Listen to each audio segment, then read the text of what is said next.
Assalamualaikum warahmatullahi wabarakatuh. Perkenalkan, saya Febri Kurniati, mahasiswa PPG Dalja, kategori 3, angkatan 1, LPTK UMP, Prodi Sejarah, akan melaksanakan PPL untuk penilaian UKIP. Wassalamualaikum warahmatullahi wabarakatuh. Selamat pagi. Assalamualaikum warahmatullahi wabarakatuh. Waalaikumsalam warahmatullahi wabarakatuh. Apa kabarnya hari ini? Sehat? Sehat. Kita berjumpa lagi di mata pelajaran sejarah. Ini kelas 11 formasi. Ada yang tidak masuk hari ini? Ada. Yang minta izin? Izin. Oke, sebelum masuk ke materi, kita nyanyi dari salah satu lagu nasional. Silakan kalian berdiri dulu.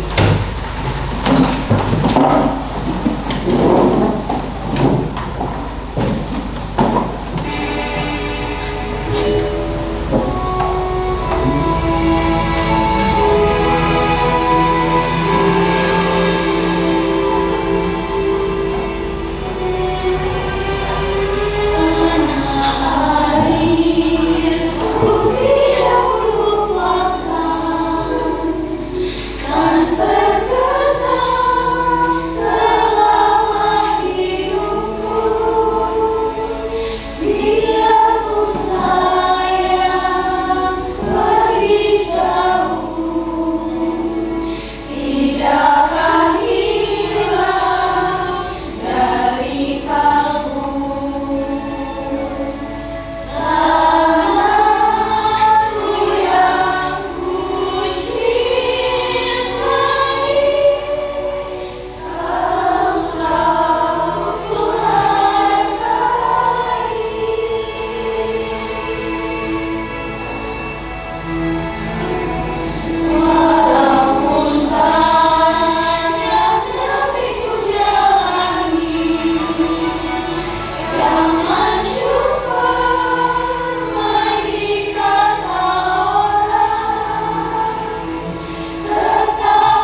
Ya,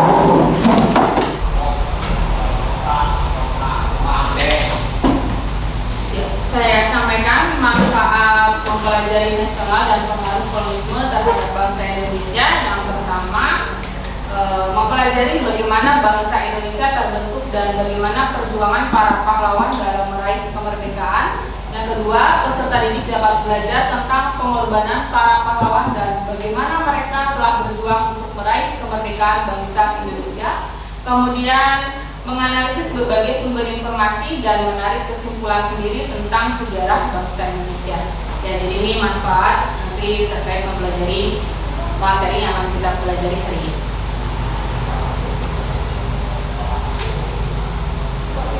Selanjutnya, tujuannya. Yang pertama, melalui kegiatan diskusi kelompok peserta didik dapat menguraikan perjuangan mempertahankan kemerdekaan dengan kekuatan senjata. Yang kedua, melalui penyelesaian masalah peserta didik dapat menganalisis perjuangan mempertahankan kemerdekaan dengan kekuatan senjata. Yang ketiga, setelah mempelajari perjuangan mempertahankan kemerdekaan dengan kekuatan senjata, peserta didik dapat membangun kesadaran pergerakan kebangsaan untuk mempertahankan kemerdekaan.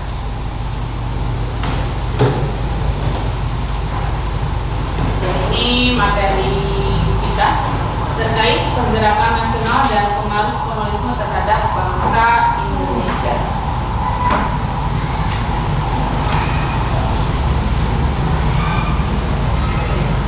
Jadi yang pertama, perjuangan mempertahankan kemerdekaan dengan kekuatan senjata. Jadi 29 September 45 Sekutu tiba di Indonesia dengan tugas utama. Yang pertama, menerima penyerahan Jepang. Yang kedua, membebaskan tawanan Jepang asal Eropa. Yang ketiga, melucuti dan memulangkan tentara Jepang. Yang keempat, memelihara kondisi damai untuk diserahkan kepada pemerintah sipil. Kemudian yang terakhir, mencari informasi tentang para penjahat perang Jepang. Ya.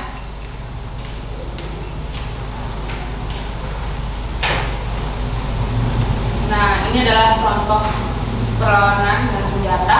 Yang pertama itu ada pertempuran Medan Area. Ini mulai tanggal 13 Oktober 1945. Insiden ini dipicu oleh tindakan Belanda yang merampas dan menginjak-injak rencana merah putih yang dipakai warga. Kemudian yang kedua, pertempuran Ambarawa. Ya. Pasukan Ika yang membonceng pasukan Sekutu ini mempersenjatai para tawanan perang Jepang. Kemudian selanjutnya ada pertempuran Surabaya. Pasukan Sekutu ini menyebarkan pamflet yang meminta agar rakyat Surabaya ini menyerahkan senjata yang telah dirampas dari pasukan Jepang. Nah, nanti untuk pembelajaran di hari ini akan dibagi kelompok menjadi 3 bagian dan akan membahas lebih jauh terkait nanti kelompok 1 terkait pertempuran Medan Area, yang kedua Ambarawa, yang ketiga pertempuran Surabaya. Pembagian kelompoknya seperti yang pertemuan sebelumnya ya. Ini ada Polres Kota Bandung bagian selatan dihanguskan, kemudian selanjutnya ada peristiwa merah putih di Manado. Nah, ini pasukan Sekutu dan Ika mengumumkan larangan mengibarkan bendera merah putih di wilayah Minahasa. Yang selanjutnya ada peristiwa Bandung Lautan Api. Kemudian ada 12 Oktober 45, pasukan Sekutu yang diboncengin Ika menuntut semua senjata yang telah dilucuti itu diserahkan kepada Sekutu. Ya.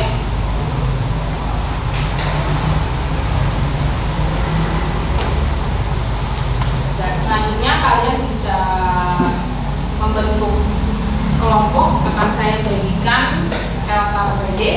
Nanti yang akan dibahas itu tadi terkait yang pertama tadi apa pertempuran apa kelompok 1 pertempuran Medan Area. Medan Area, yang kedua yang ketiga akan saya bagikan LKPD-nya. Nanti kalian berdiskusi ya. Kalian bisa menggunakan sumber dari buku paket yang ada, boleh dari internet, kalian boleh menggunakan HP. Nah, nanti hasilnya kalian tuangkan ke dalam LKPD di lembar kedua. Dan setelah hasilnya ini kalian tuangkan juga ke Canva. Nanti presentasi. Gitu ya? Paham? Siap. Oke, Silakan posisinya boleh menghadap belakang sesuai. Ini kelompok 1 ya, kelompok 2, kelompok 3. Ini mau di mana? Di belakang, di sana. Yang belakang di maju sana aja.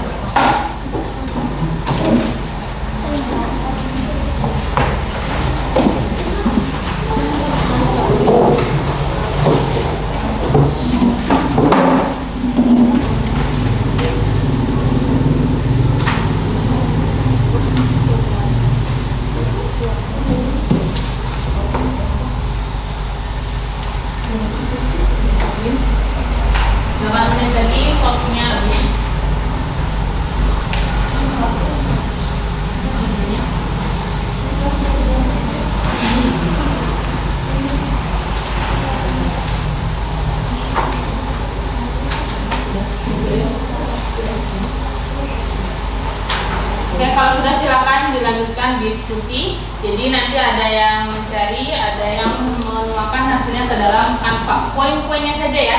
Ya, poin-poinnya tadi sudah ada di dalam KPD ya. Apa saja poin-poinnya?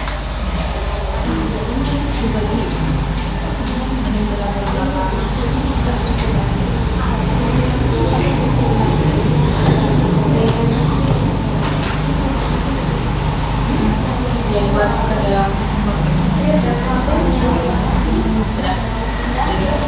itu sudah dibagi ya, ada yang menuliskan hasil di sana dan ada yang menuliskan ke dalam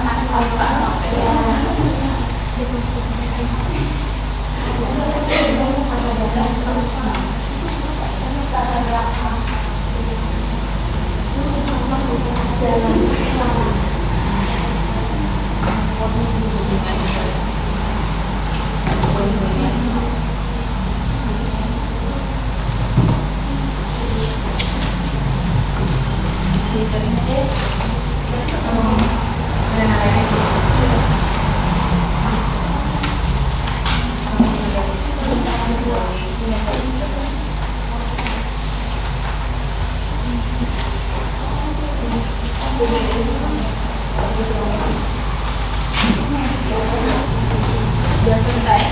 Sudah poinnya.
Satu. Boleh kelompok 2. Selanjutnya kelompok 3. Oke, sebelum kita presentasi kita mungkin bedah dulu biar nggak ngantuk ya. Ya, mungkin bisa menghadap.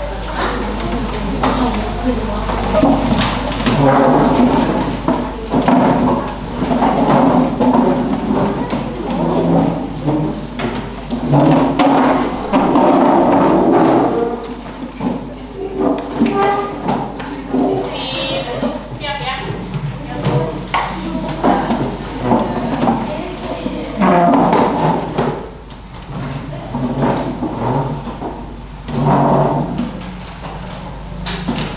Sudah?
Siap ya.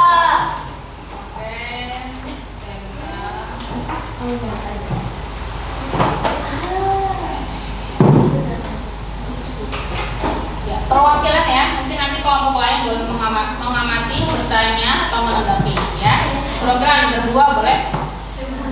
Nah ini siapa ini? Kita. Ya. Program boleh.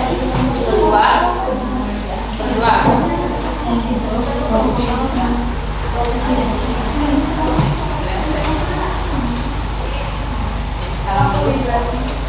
Salam dari perkenalkan kelompoknya. Assalamualaikum warahmatullahi wabarakatuh. Waalaikumsalam warahmatullahi wabarakatuh. Kami dari kelompok 1 yang beranggotakan saya Anggita Tiara. Saya Nuka Yulianti. Ada juga Nunggu. ada juga Vina, Hasnan dan juga Suciani yang akan membawa materi mengenai pertempuran di medan area. Apa itu pertempuran medan area? Medan area merupakan pertempuran sebuah peristiwa perlawanan rakyat pasukan sekutu yang terjadi di kawasan Medan, Sumatera Utara.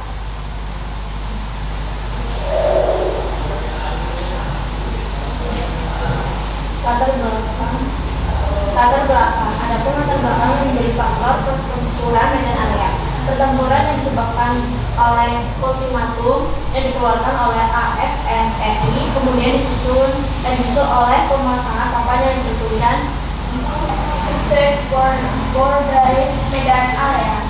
Sekutu Indonesia kemudian mempersenjatai para bekas tawanan dan membentuk medan batalion KMIL dengan tugas mengambil alih kekuasaan kota Medan. Insiden bermula ketika seorang penghuni hotel merampas dan menginjak rencana Merah Putih. Jalannya perlawanan pertempuran Medan Area bermula akibat perampasan dan penginjak-injakan rencana Merah Putih. Para pemuda Medan kemudian melakukan penyerangan ke gedung yang dikuasai oleh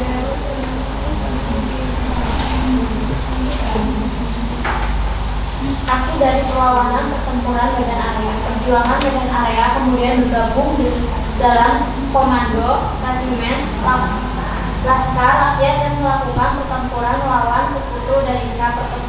Pertempuran Medan Area berakhir pada 15 Februari 1941 setelah keluar pemerintah gencatan senjata. Baik, dari penjelasan ini apa ada yang ingin ditanyakan? Jelas tentunya. Baiklah, terima kasih. Kami tutup. Wassalamualaikum warahmatullahi wabarakatuh. Waalaikumsalam warahmatullahi wabarakatuh. Selanjutnya.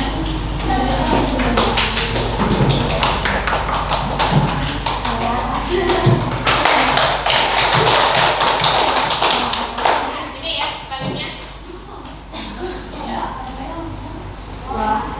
Ada bacaan dari ininya, saya dari ya.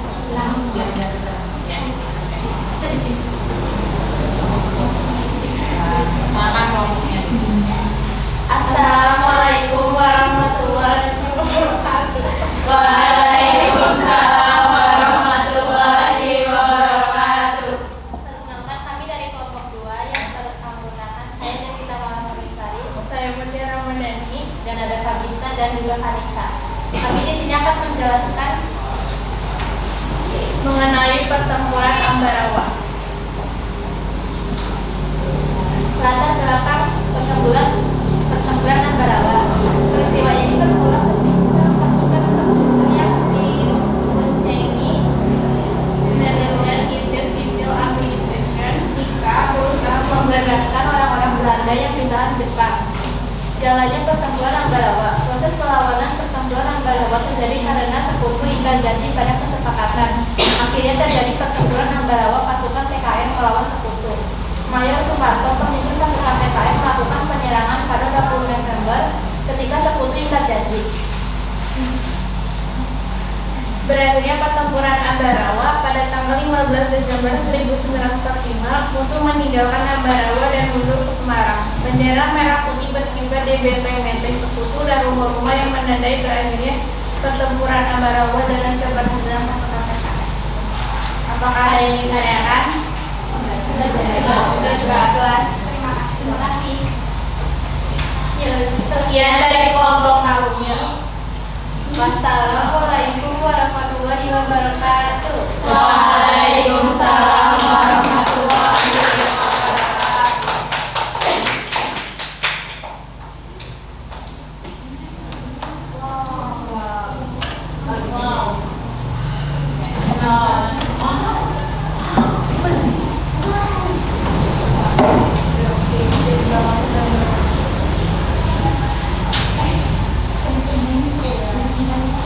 Sebelumnya, Assalamualaikum warahmatullahi wabarakatuh. Waalaikumsalam warahmatullahi wabarakatuh. Kami di sini dari kelompok 3. Saya Winani, Saya Reva. dan beranggotakan Wulananda, Francisca, dan Amanda Pascasari. Di sini kami akan menyampaikan tentang pertempuran Surabaya. Nah, di sini ada latar belakang. Hal utama yang menjadi latar belakang pertempuran Surabaya adalah pengibaran bendera Belanda di Hotel Yamato pada tanggal 18 September 1945.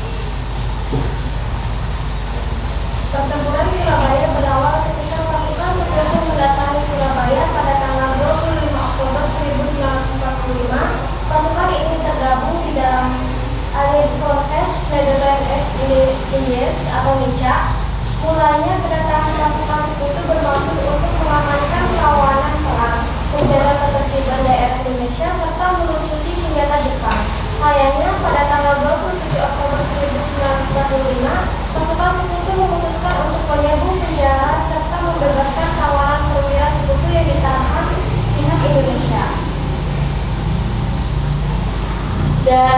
Jadi pada tanggal 28 Oktober 1945, pasukan Surabaya di bawah kepemimpinan Buang Tomo Bung Tomo menyerang pos pertahanan milik Sekutu. Hingga pada tanggal 31 Oktober 1945, Mairegi tewas di tangan pejuang Surabaya. Tentunya kejadian tersebut membuat Sekutu marah dan melayangkan ultimatum supaya rakyat Surabaya menyerah. Hingga pucuknya terjadi pada tanggal 10 November 1945 saat pasukan Sekutu menyerang kota Surabaya. Untuk mengalahkan Sekutu ada berbagai senjata yang digunakan oleh pejuang Indonesia. Salah satunya bambu runcing.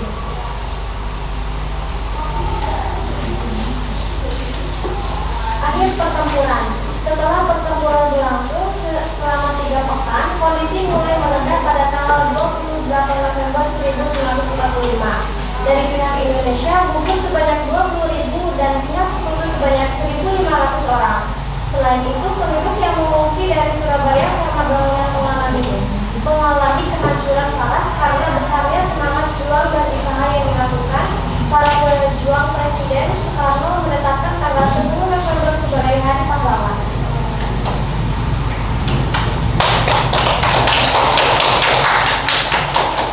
Dari sini ada yang ditanyakan? Sudah cukup jelas, terima kasih. Mungkin itu saja yang bisa saya sampaikan beserta rekan-rekan saya. Jika ada kesalahan mohon maaf. Billahi taufiq wal hidayah. Wassalamualaikum warahmatullahi wabarakatuh. Waalaikumsalam warahmatullahi wabarakatuh.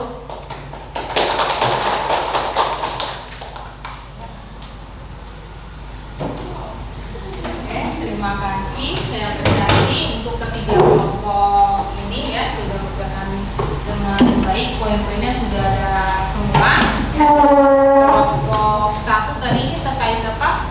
Pertempuran area, yang kedua Ambarawa, yang ketiga Surabaya. Nah, mari kita tarik kesimpulan terkait materi ini. Yang pertama ya, ini ada latar belakangnya. Apa sih latar belakang terjadinya perjuangan mempertahankan kemerdekaan dengan pembuatan senjata? Yaitu yang pertama, Belanda itu tidak mengakui kemerdekaan Indonesia. Kemudian kedua, kedatangan pasukan Sekutu dan Nika untuk mengikuti tentara Jepang. Kemudian Nika ingin kembali menjajah Indonesia. Kemudian ada pun makna perjuangannya, bangsa Indonesia itu bersatu untuk melawan penjajah. Kemudian semangat nasionalismenya tinggi tentunya. Kemudian kemerdekaan Indonesia diraih dengan pengorbanan. Itu ya. Selanjutnya ada post-test, saya kirimkan kembali untuk kuliahnya. Kalian boleh pegang apa kalian? Ya, sudah mengirim semua ya? Sudah. Kita akhiri pertemuan hari ini. Untuk pertemuan selanjutnya, kalian bisa mempelajari perjuangan mempertahankan kemerdekaan melalui strategi diplomasi, ada di halaman 230 ya. Ya, kalian boleh pelajari itu. Kiranya cukup sekian dari saya. Assalamualaikum warahmatullahi wabarakatuh.